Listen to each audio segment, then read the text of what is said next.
Oi, gente. Boa tarde. Ana, você vai entrar aqui pela Playcore Kids?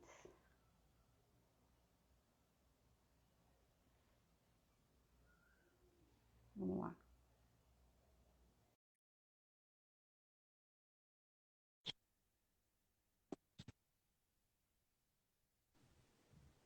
Oi, Boa.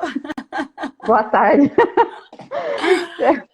Não sabia se você entrar pelo seu ou se pela Playcore, tudo bem? É, a gente tem feito as lives pela Playcore, Andréia. Ah, tá. Eu esqueci de perguntar isso antes. E aí, tudo bem? Tudo, e você, querida? Tudo, graças a Deus. Muito obrigada, viu, por ter aceitado o convite. Fiquei Obrigada a muito você. feliz, né, porque referência no assunto. Eu tenho um Imagina. filhinho com baixa visão, então é Obrigada a hoje que eu vou você. fazer a consulta. Imagina.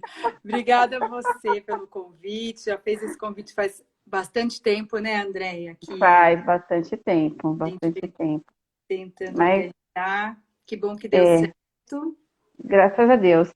Não sei, tem um negócio aqui no meu telefone. Peraí, Ana. O que está acontecendo? Eu tô te ouvindo bem, tá tudo Tá me ótimo. ouvindo?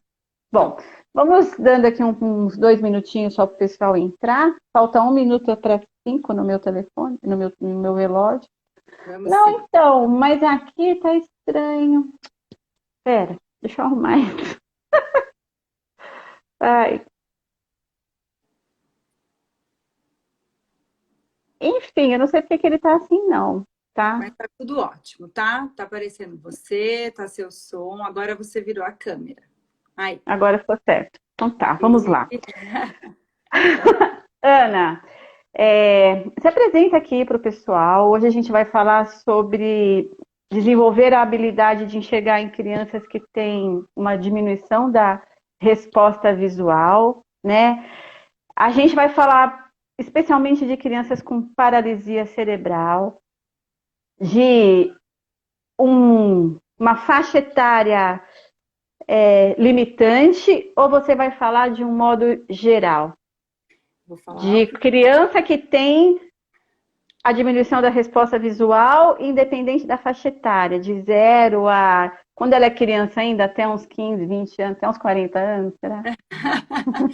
Então, Andréia, a gente pode conversar mesmo dessa questão relacionada ao período da infância, né? Que a gente conversou previamente. Então, a gente sabe que o sistema visual ele tem um período aí de neuroplasticidade super importante, que é o período de 0 a 2 anos de idade, que é o boom da neuroplasticidade para o sistema da visão.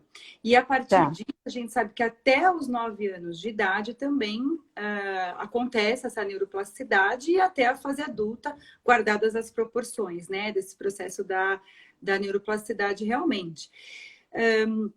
Eu tô super animada aqui de poder conversar um pouquinho mais sobre esse tema, porque muitas pessoas têm procurado, muitas pessoas têm cada vez mais querendo saber sobre como abordar a criança com deficiência visual, mesmo sendo de especificidades diferentes, que nunca tenham trabalhado com a condição da deficiência visual. Acho que esse é o foco principal, né? A gente falar um pouquinho para os terapeutas, baseado nas Os perguntas pais. que você selecionou, e também para os pais, né? Que eu acho que tem muitas dúvidas com relação a isso, para saber quando que é baixa visão, quando que não é, o que é deficiência visual, enfim, eu acho que a gente pode permear um pouquinho de cada, assim, fazer uma síntese, né, do que a gente Isso conversou mesmo.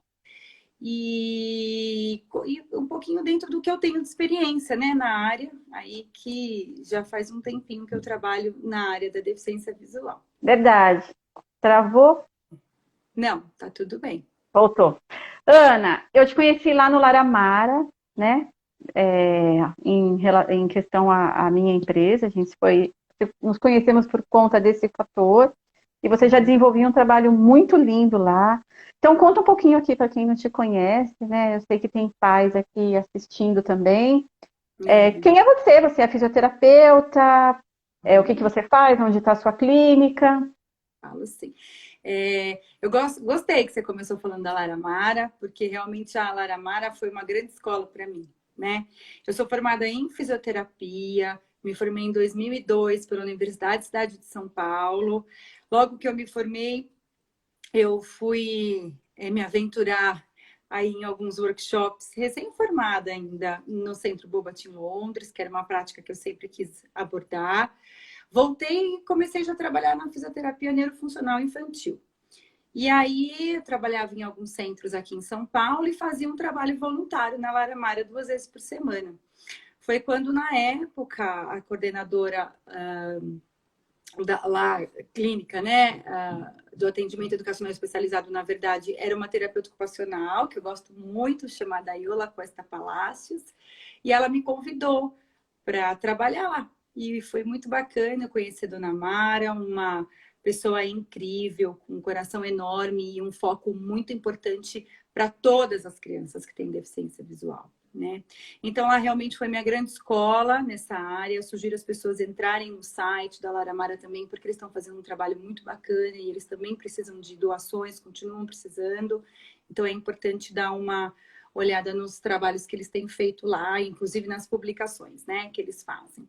E foi lá E que aí, você se apaixonou trabalhar com a visão e foi buscar tanto conhecimento? foi lá. Você sabe que o slogan de quem trabalha na Lara Mara é gente apaixonada pelo que faz. E é verdade, a gente se apaixona. Primeiro, a gente se apaixona pelo lugar, né? Que é um lugar que circula alegria, é um lugar que a gente, por onde passa, respira a prática do brincar para qualquer criança. Então, eu acho que eu aprendi muito com outras áreas. E foi lá que eu tive a aproximação com o trabalho interdisciplinar.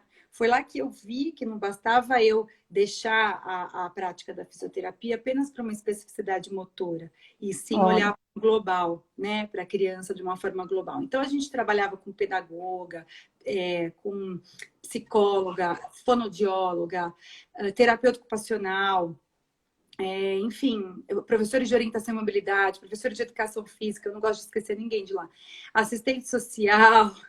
E aí foi quando eu aprendi a trabalhar numa abordagem mais holística mesmo do tratamento para as crianças com deficiência visual cortical. Com deficiência visual, eu falo cortical porque é a minha prática, né? a sua prática, né? E o que é Prática. a deficiência visual cortical, especificamente? Como que a fisioterapia entra nisso, trata disso, olha isso? O que é isso? Eu vou deixar você falar. Então tá bom. Bom, a gente quando trabalha com a deficiência visual em si, é muito importante, primeiro de tudo, saber se realmente a criança tem a deficiência visual, né? Quem vai fazer essa indicação, essa avaliação e esse diagnóstico é o médico oftalmologista. Então, eu costumo Certo. dizer, às vezes chega um bebezinho pra gente e a gente não sabe o que a criança tem, mas a gente percebe que ele tem uma baixa resposta visual. Então, a gente Certo. faz um encaminhamento para o oftalmologista ou ele já vem encaminhado para a gente, né? E aí, o oftalmo, dependendo dos exames clínicos que ele vai fazer, e muito o exame clínico, né, oftalmológico que é feito, ele é baseado nas funções visuais primárias, funções visuais básicas, que são o quê? A acuidade visual, em primeiro lugar, que é um valor que eles têm do poder de resolução da visão daquela criança. Então, o quanto aquela criança enxerga é um dos principais exames. E aí, Importante. dependendo de cada faixa etária, vai ser feito um exame diferente e também no nível de compreensão, no caso das crianças que a gente está falando aqui, né? Aí ele vai avaliar a sensibilidade ao contraste, vai avaliar cores, campo visual, que é muito importante, enfim. E aí ele Ô, vai Ana, determinar. deixa eu só uma vírgula assim. Isso daí tem a ver com grau de enxergar ou é outro tipo de avaliação? O valor de acuidade visual, a gente não fala grau, tá? Tem vários tipos de valores de acuidade visual. Tem um valor fracionado, tem um valor decimal, tem vários, dependendo do exame, tem um tipo de valor, né? Entendi.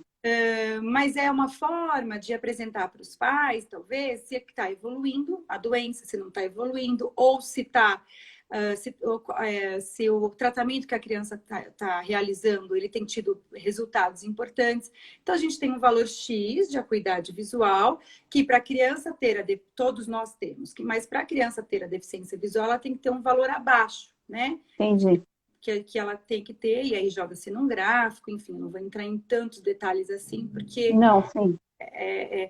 E aí, então, é classificado se a criança, baseado na acuidade visual, se a criança tem deficiência visual ou não, né?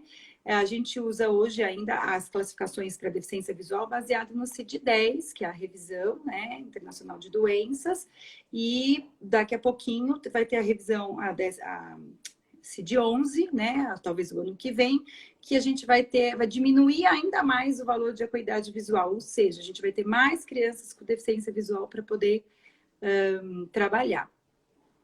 E aí o oftalmologista verificou, né, se a criança tem uma deficiência mesmo ou uma alteração nessa acuidade visual, no poder de resolução, na visão de cores, se ela advém das estruturas oculares, das estruturas anatômicas oculares, é uma deficiência visual ocular, ou não, ou se as estruturas oculares estão íntegras, mas ela tem ainda um baixo poder de resolução da visão por conta de uma lesão central.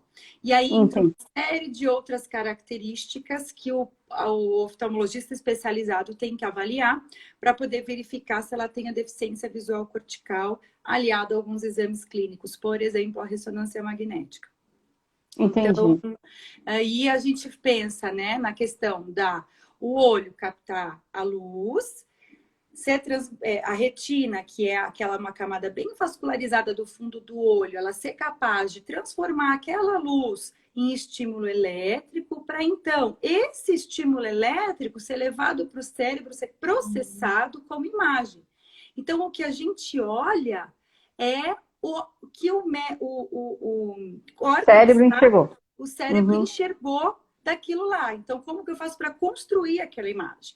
Por isso que é muito importante a gente saber de onde vem a deficiência visual, para a gente saber tratar direitinho e saber encaminhar melhor, né? Porque não é para toda criança que a gente usa padrões de alto contraste, não é para toda criança que a gente amplia. Então, a gente tem que saber exatamente de onde vem a deficiência visual para saber exatamente como intervir. Isso é muito importante. Bem, bem interessante, né, Ana? Assim, o Paulo, por exemplo, eu tenho uma resposta da oftalmo que acompanha ele, que ele tem 30% do nervo óptico lesionado. E aí eu pergunto, como ele enxerga, né? Eu sei que ele enxerga, eu vejo que ele enxerga, mas como ele enxerga, né? E como é que vocês, fisioterapeutas, você no caso, né, que trabalha com isso, como você enxerga o que ele enxerga? Entendeu?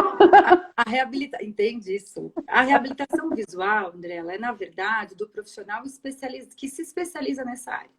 Então, quando a gente faz a fisioterapia, a gente não tem quase nada sobre os aspectos visuais na formação. A própria terapia ocupacional também tem muito pouco, né? Quem quer mesmo trabalhar com a deficiência visual tem que correr atrás, tem que buscar desse conhecimento, né? Entendi. Então, quando o médico faz a avaliação de funções visuais básicas, função visual primária, que é o que a gente comentou agora, que são principalmente esses fatores, acuidade, sensibilidade ao contraste, cor, campo visual, ele faz esses testes todos e verifica o que a criança enxerga, né? E nós, terapeutas especializados, vamos verificar como ele faz para enxergar com o que ele tem de visão. E o que eu posso adaptar, né, para essa criança, para fazer com que ela facilite melhor o desempenho na participação social dela, né? Então, muitas vezes, as crianças respondem até pior nos exames clínicos e quando vem para a avaliação da visão funcional, a gente consegue fazer com que aquela criança funcione bem, porque a gente entende também de sistemas, né? A gente entende da criança com múltipla deficiência.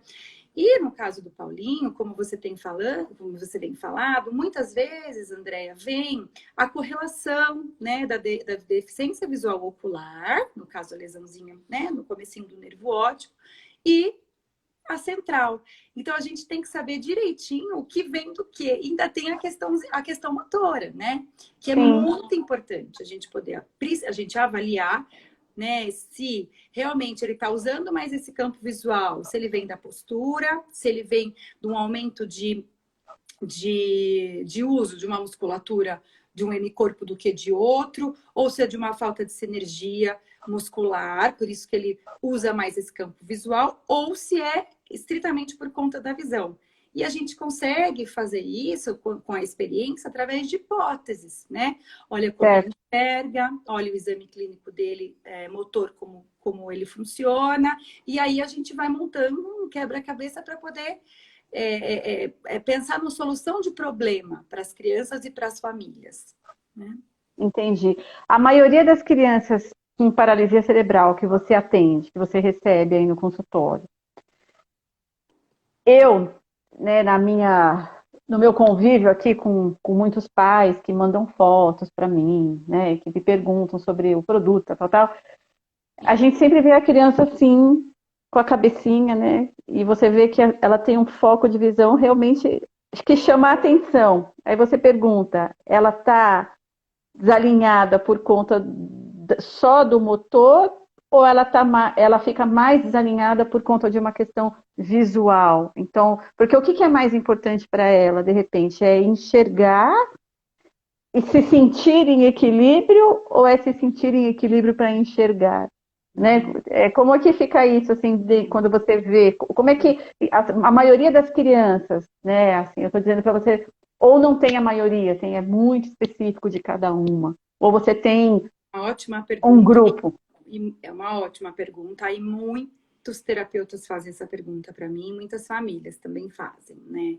É uma questão de análise mesmo, né? Da tarefa que você quer realizar com a criança e o que ela precisa de componentes para realizar aquela tarefa, tanto visuais quanto motores.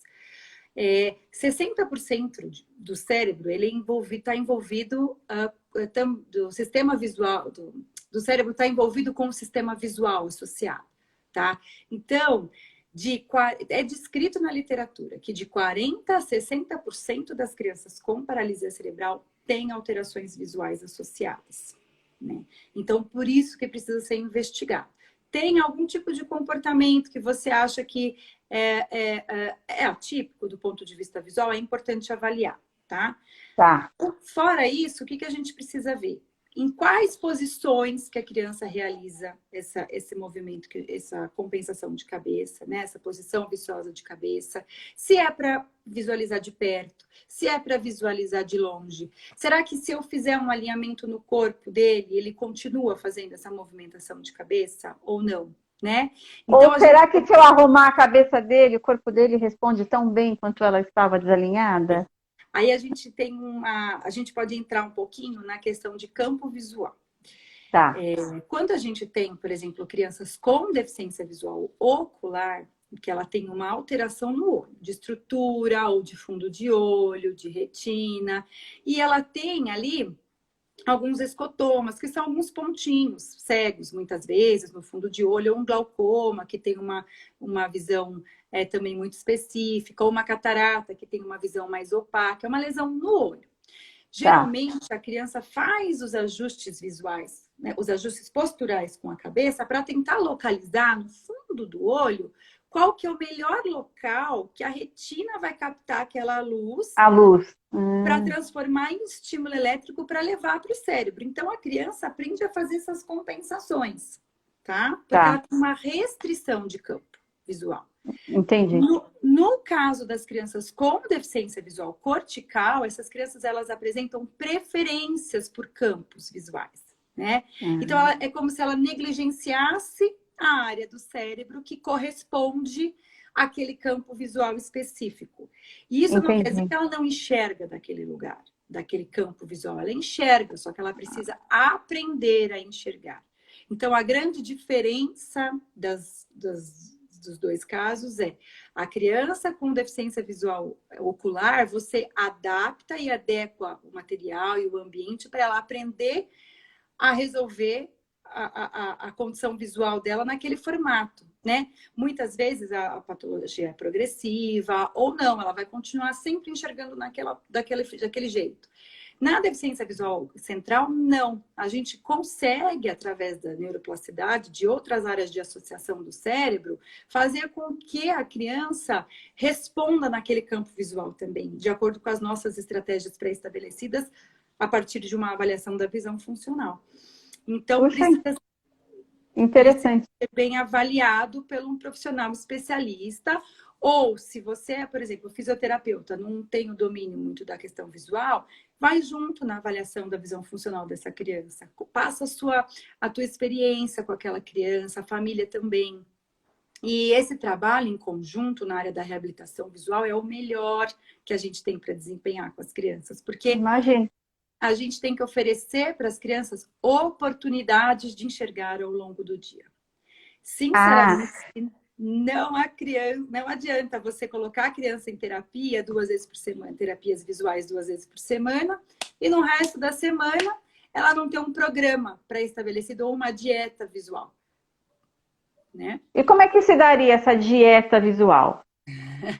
Sem assim, receita, não que você vai passar receita. Não, receita não. Mas assim, ela vai fazer isso durante as atividades funcionais da casa dela. Como é que você indica para a pessoa fazer? Não, então assim, eu fiz 2 horas aqui com ela no meu consultório, e então lá na sua casa você também vai fazer mais 1 hora ou mais 2 horas, parada. Ou você engloba isso no mundo dela, no dia dela? Tem várias formas de trabalhar. Isso tudo vai depender de acordo com a criança que você está atuando e com as respostas visuais que ela te mostra numa avaliação da visão funcional, que eu esqueci de dizer, que ela é feita tanto no ambiente da criança, na escola e no ambiente terapêutico, né? Então, você precisa alinhar esses 3 ambientes para você poder facilitar e construir uma funcionalidade visual para a criança, né? No dia a dia. As crianças, elas aprendem muito mais a usar o sistema visual se a atividade é contextualizada, né? Se ela participa daquele processo. Então, quando a gente faz esses programas de orientação, a gente costuma pegar a rotina daquela criança com a família. Então, o que ela faz no café da manhã, o que ela toma, onde que ela toma, onde que ela toma banho. E a mãe faz a rotina dela durante a semana. Na segunda ela faz físio, na terça ela faz fono. Onde ela fica sentada, onde ela senta, na escola, que posição. E aí a gente faz um mapeamento dessa rotina e verifica quais as condições dessa deficiência visual que estão impossibilitando a execução de algumas tarefas.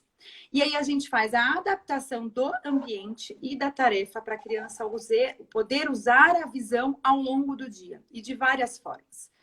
No começo, às vezes, as famílias acham um pouco difícil, mas eu costumo brincar que vira igual troca de fralda, né? Então tem que internalizar isso, passar a fazer diariamente, que os progressos eles são incríveis, né?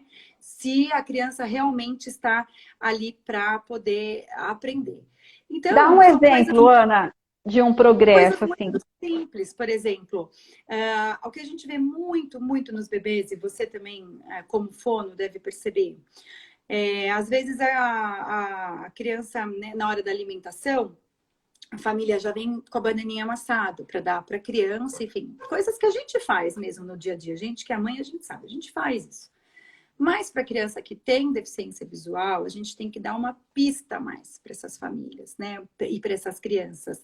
Então, a criança tem que participar de todo o processo. Ela tem que participar, olhar a banana, ela tem que ajudar a descascar olhando, ela tem que botar no prato e ajudar a amassar no trabalho coativo e depois ser alimentada, porque senão ela não faz uma construção daquela imagem, né? Senão para ela tudo que for na boca amassadinho, se ela não cheirar, ela vai achar que aquilo é banana, né? Se ela não viu o concreto para poder então depois passar para figuras e imagens, enfim.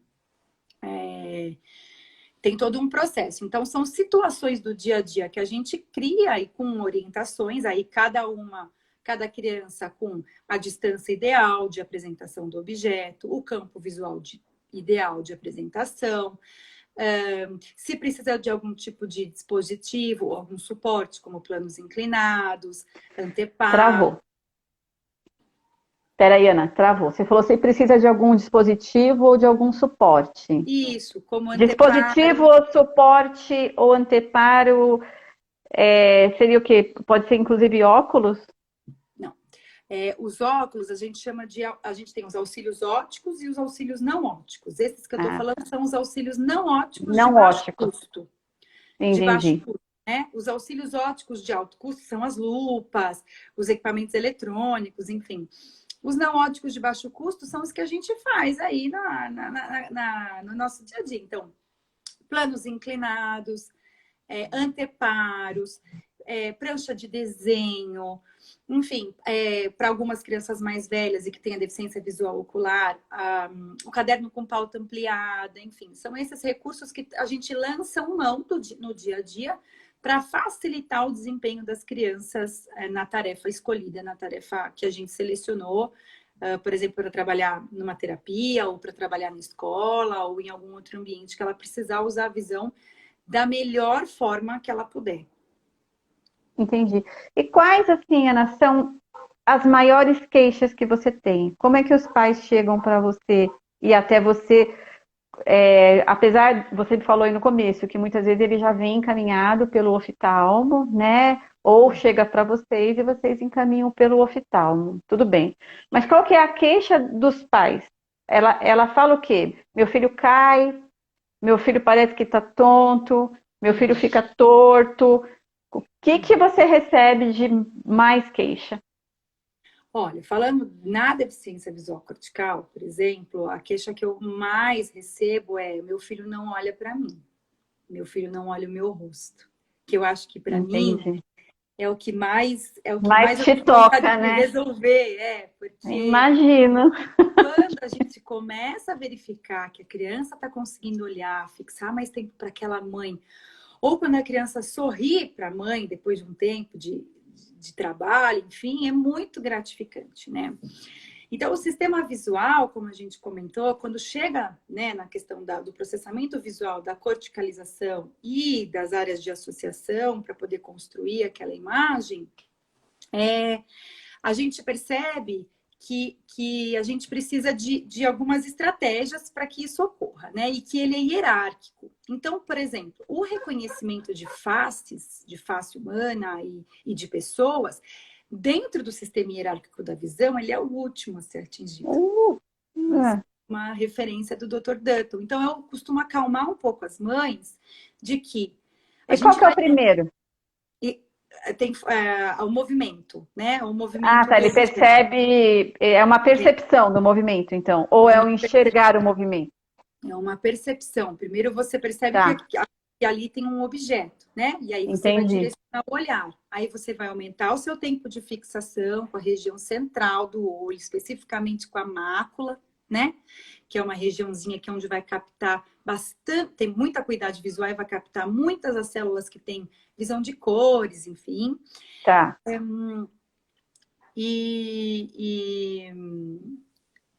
Eu estava te falando de outra coisa, fui entrar nesse assunto. É que você falou que o último que reconhece é a face, né? Que é o mais difícil, e que a maior queixa que você recebe é que elas não nos olham nos olhos, não nos reconhecem. E aí, primeiro ela tem, né? Eu costumo dizer, nessa questão de processamento, primeiro a criança enxerga o movimento, né?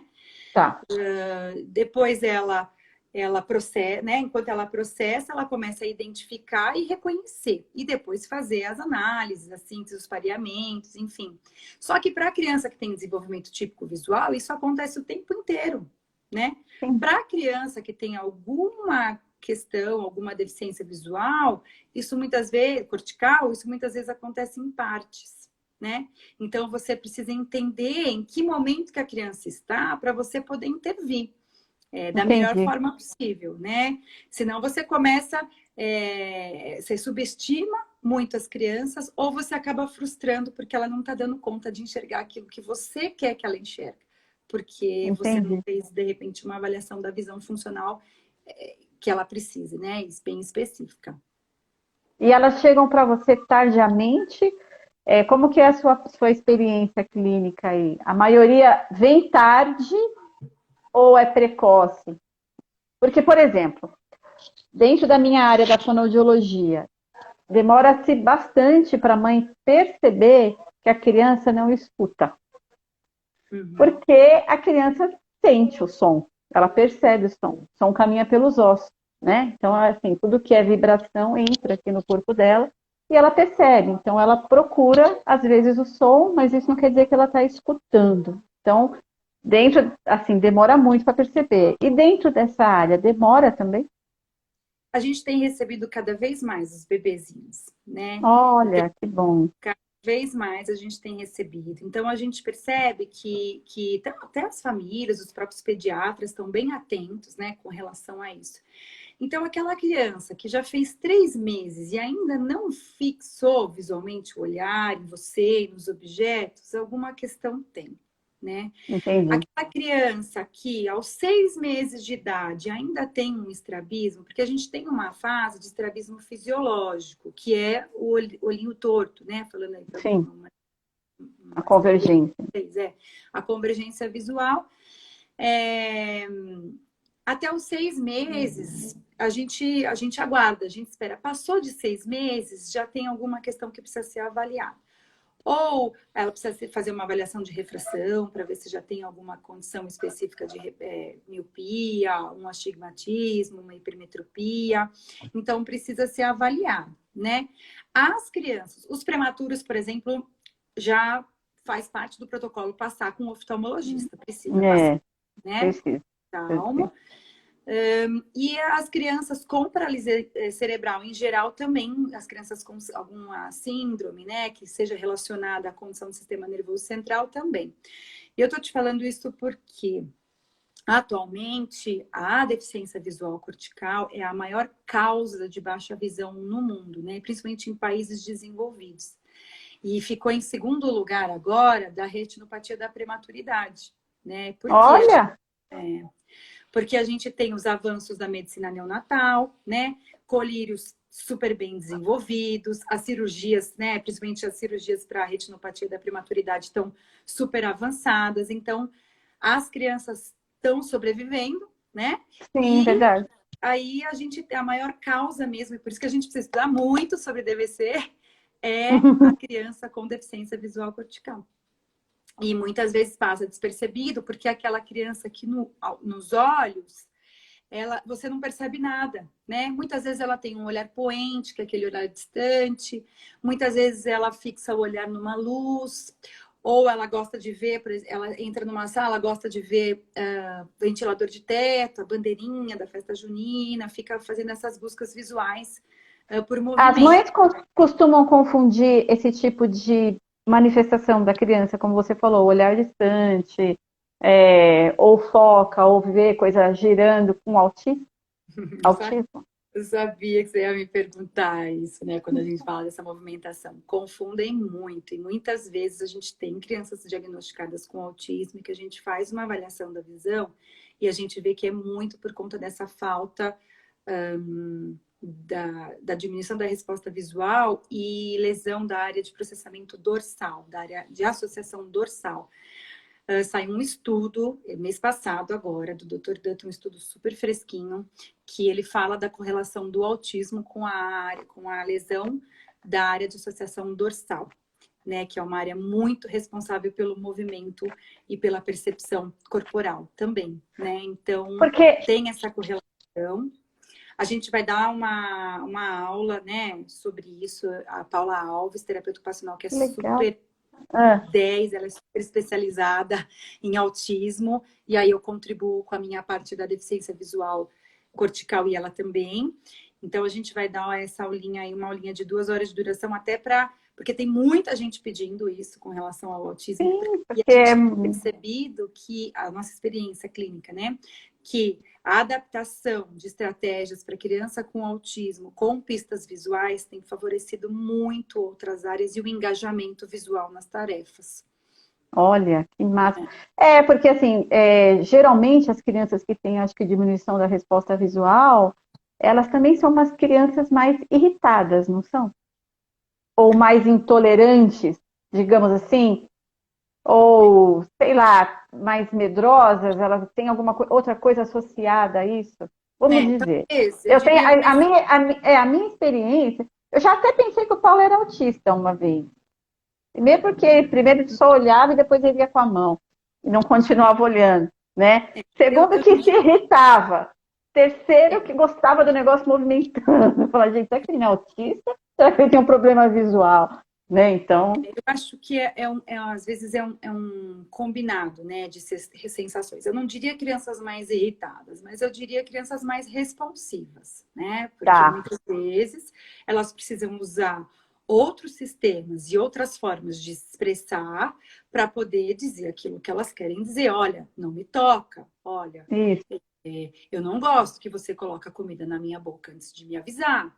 Enfim, isso. são respostas que a criança dá para a gente poder entender o que ela quer dizer. Então, é muito importante para qualquer criança com deficiência visual, qualquer criança, a gente antecipar as ações, né? Mostrar para ela o que vai acontecer, oferecer pistas visuais e pistas táteis para que ela Entendi. possa participar efetivamente daquela tarefa e, quem sabe, mais para frente, poder fazer escolhas, né? Porque se eu introduzo antecipação da ação para as crianças, se eu introduzo de repente, um calendário de comunicação, se eu faço com que ela participe da atividade diariamente, daqui a pouco ela vai ter voz, ela vai dizer, opa, eu sei o que vai acontecer comigo, então eu quero mostrar aquilo que eu consigo visualizar, enfim. Por isso que é muito importante o trabalho com outras especificidades da equipe, o trabalho interdisciplinar, o trabalho trans, com diversas áreas para a criança com deficiência visual, ele é extremamente importante, né? E para as crianças com deficiência visual e autismo, mais ainda, né? Porque você consegue adaptar uma Imagina. série de recursos e uma série de materiais, né, do ponto de vista visual, com que conforte aquela criança visualmente, com que ela fala, puxa, eu fui entendido agora, né? Ela Então, fica mais segura, né, mais digamos. segura, exatamente. E segurança é a palavra, né? Para criança com deficiência visual, segurança é a palavra. Eu Principalmente imagino. quando a gente trabalha os aspectos relacionados à orientação e mobilidade, que é o deslocamento, é a autonomia, a independência. E a gente não trabalha orientação e mobilidade só com crianças que caminham, né? A gente trabalha orientação e mobilidade com crianças cadeirantes, com bebês, com crianças que precisam de uso com cegueira, que precisam de pré-bengala, enfim, a orientação e mobilidade, ela aborda aí uma série de questões, mas que a base principal é a segurança, oferecer a segurança para aquela criança e ela poder desempenhar um papel importante, né, com relação à autonomia dela, enfim. Entendi. E Ana, nesses estudos aí que você tem feito, né, nessas atualizações, existe alguma correlação com o labirinto? A visão atingir de alguma forma isso, dar uma resposta diferente de postura, enfim. Existem até alguns testes, principalmente feitos por terapeutas ocupacionais, que conseguem mensurar, né, essas questões, enfim. Mas a gente sabe que o sistema, uma das estruturas cerebrais que primeiro recebem a informação que vem ali do nervo óptico e da retina é o núcleo geniculado lateral. A Andrea tá me fazendo ir muito a fundo, hein, André?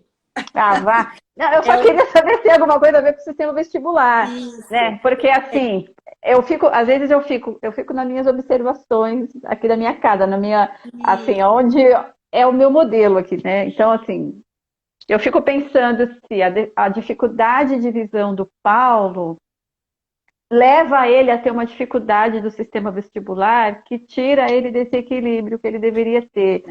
Sem ser essa piramidal, sem trazer só para paralisia cerebral, entendeu? Eu fico batendo, por isso que eu estou te perguntando se tem. Está intimamente ligado, sim, dependendo da condição da criança, né, com o controle postural, né? Tá. Então, a gente sabe ali, tem uma areazinha, né, algumas fibras, alguns feixes de fibras que chegam ali no núcleo geniculado lateral, que é uma estrutura do tálamo que já começa a organizar para onde vai cada informação no cérebro ser processada, que ela reconhece todas essas informações e encaminha parte delas para o cerebelo, que é uma área muito correlacionada com a coordenação motora, né? Entendi. Então, a gente sabe que crianças que têm alterações nessa estrutura também próximas ao núcleo geniculado lateral, também têm alterações de controle postural. Não sei dizer se necessariamente de sistema vestibular, mas de controle postural também correlacionado. Existe também uma outra linha de pensamento e ideias aí, é de que os feixes de fibras, né, motores que inervam membros inferiores para as crianças com diplegia, por exemplo, que tem alguma alteração, a estrutura anatômica está muito próxima também ao de processamento de campo visual inferior. Então, muitas crianças diplégicas têm alteração em campo visual inferior por conta dessa condição do sistema nervoso central e de estruturas, né? Isso acontece muito. E é uma questão de avaliação e de análise mesmo, né? De cada criança, junto com a equipe interdisciplinar. Inteira. Tá. Então, assim, a criança, quando ela tem aquela preferência por aquele quadrante para olhar, a estimulação dentro da sua área da fisioterapia vai fazer com que ela perceba que ela também pode enxergar nos outros quadrantes e melhorar todo esse sistema muscular, digamos assim. E aí, essa melhora desse movimento dos olhos e dessa busca de saber enxergar também por um outro quadrante vai possibilitar essa melhora global da visão dela. Mas isso não quer dizer que ela vai enxergar melhor ou mais. Como que eu classifico isso? Ela vai enxergar melhor ou ela vai enxergar mais? Ou ela vai ficar mais confortável? Então, o importante é a gente tentar aumentar o tempo de fixação das crianças nos objetos e nas figuras. Isso é para quem não entende de visão, para quem conseguir aumentar o tempo de atenção e o foco naquele objeto. Por quê? Porque a gente precisa fazer com que a imagem entre via central, né, pela mácula, e vá para o sistema nervoso central para ela ser reconhecida, para a gente ter reconhecimento de detalhes. Aí tem toda uma questão também, André, de estrutura, de retina e tal, que talvez não venha ao caso a gente colocar aqui, tá? Mas é importante a gente saber isso, porque o que eu preciso fazer é que a criança direcione o olhar para o objeto, né? Se ela não tem uma alteração de escotomas, fundo de olho, que ela realmente não consiga visualizar pela mácula, até a via central, a gente tem que fazer com que ela direcione o olhar. E direcionar o olhar significa ela estar bem posicionada. E estar bem posicionada, toda vez eu falo, explico isso no curso, não é fixar a criança numa postura, né? Você faz a movimentação... Prende a cabeça. Não. Você faz a movimentação em diversos planos de movimento, sendo que a visão também vai acontecer. Então, a gente costuma dizer que a visão lidera o movimento, né? Para as crianças. Isso. Então, a gente precisa posicionar o objeto, fazer com que a criança faça o segmento, a fim de que haja fluência do movimento com o melhor alinhamento possível. Porque se eu tenho uma criança visualizando nessa forma, ou elevando o olhar para a supra, porque ela tem uma hiperatividade de extensores capitais, eu preciso fazer, eu como fisioterapeuta, o possível para alinhar e oferecer uma sinergia de movimento para aquela criança, com que ela use melhor a função dos olhos dela e a movimentação ocular. Já é sabido que a criança que faz a rotação de cabeça de forma ativa e com alinhamento, ela é capaz de realizar os movimentos seletivos dos olhos, né? Então, a gente vem aí um pensamento de que como é que eu faço para atingir, para alcançar esse movimento de rotação da cabeça com a melhor sinergia possível. Aí, como fisioterapeuta, eu posso ficar falando aqui para você Tô adorando. A gente dá porque a gente vê algumas crianças que às vezes elas andam assim, né? Elas conseguem andar, não, elas conseguem se deslocar. Então sai do lugar, vai. Falando como uma físio aí, né? Ela não andou, ela se deslocou. Mas se você arrumar ela não sabe mais o que ela faz. Então, por isso que eu volto, às vezes, na questão, é campo ou pode ser também labirinto, que é assim que ela se... Porque você nunca atendeu aquelas pessoas que você fala, nossa, você tá tão torta. Ela fala, não, eu tô retinha. Porque ela se sente retinha, mas ela tá desse jeito. Assim, não seria a mesma coisa? Uma questão de percepção visual e percepção corporal. Tem uma série de fatores que a gente tem que avaliar aí, André. Então, primeiro ponto, saber se a lesão é central ou se a lesão é ocular. Segundo ponto, a criança tem uma paralisia cerebral, fazer uma avaliação motora bem importante para ela, né? Baseada em capacidades funcionais, Travou de novo. A gente Peraí, Ana. verificar quais... Para mim, travou. Você falou, Para se mim ela tá tiver... tudo bem, Tá, então continua. Se ela tiver tá? uma Ou paralisia se ela tiver cerebral... paralisia cerebral, a gente fazer a avaliação motora bem especializada, verificar as capacidades funcionais e ver quais são as hipóteses que realmente estão levando a criança a fazer aquele movimento, né? Testar essas hipóteses como fisioterapeuta e aí fazer um combinado dessas avaliações, tá? Tá. Aliado a isso, para crianças com deficiência visual cortical, existe muita questão de busca por movimento, tá? Que é uma Certo. ativação via dorsal de associação. Então, são crianças que muitas vezes fazem essa movimentação para fixar o objeto quando ele está parado. E quando o objeto começa a se movimentar, é a hora que a criança para de movimentar a cabeça. Ah, que Então, louco. a gente tem que saber perceber e avaliar, né, esses 3 pontos aí importantes, e até mesmo baseado em alguns protocolos especializados que tem, né, de avaliação, para poder identificar o que eu preciso, por onde eu começo com essa criança. Mas eu, como fisioterapeuta, gosto muito do alinhamento, né? Promovo bastante alinhamento para as minhas crianças sem fixar, o alinhamento com dentro da função específica Biomecânico mesmo. e dentro do limite de cada criança, claro. E com certeza, eu recebo muito essa pergunta no curso, né? Nos cursos, Ana, eu tenho crianças com respostas visuais muito difíceis, muito graves, e GMFCS 5, por exemplo. E eu costumo dizer, começa pelo visual, para você ver se não vai ter respostas, né? Ah, que Importante legal. para a criança. E é o que a gente mais vê para as crianças mais graves, quando você espreme ali, puxa pela visão, com certeza essas crianças conseguem Bem. ter respostas bem mais positivas e eficazes do ponto de vista motor. Ô, Ana, e assim, o nistagmo, né? Tá um pouquinho relacionado com isso que você falou agora ou não? Tipo assim, já que o que ela tá olhando não tem movimento, os olhos se movimentam ou não tem nada a ver? Não, tem algumas patologias oculares que tem como sintoma o nistagmo, né? Que é o tremor dos olhos. Principalmente quando É. você tem lesão, por exemplo, no nervo óptico, você tem apresentação de nistagmo, Ah, tá? tá. Uma Entendi. das, uma das estratégias que a gente pode usar para diminuir um pouquinho o nistagmo, é claro que, gente, tem que fazer a avaliação oftalmológica, tá? Que a Andrea Sim, tá aprofundando demais aqui.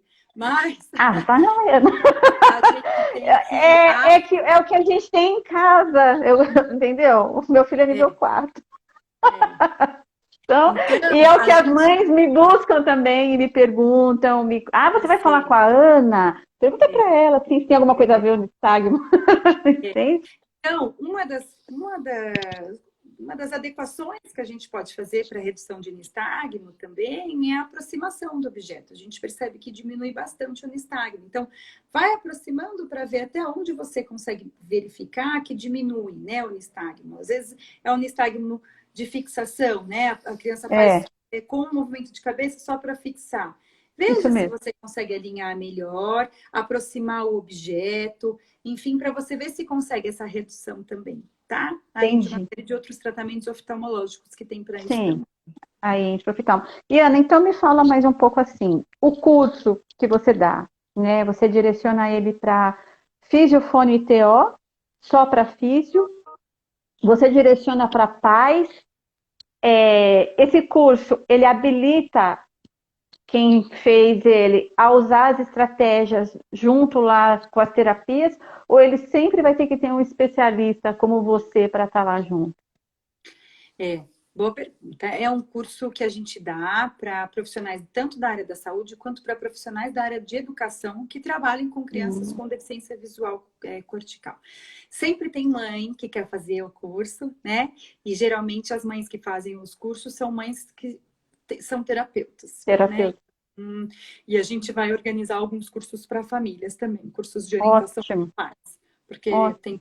eles têm pedido muito para a gente, tá? Sim.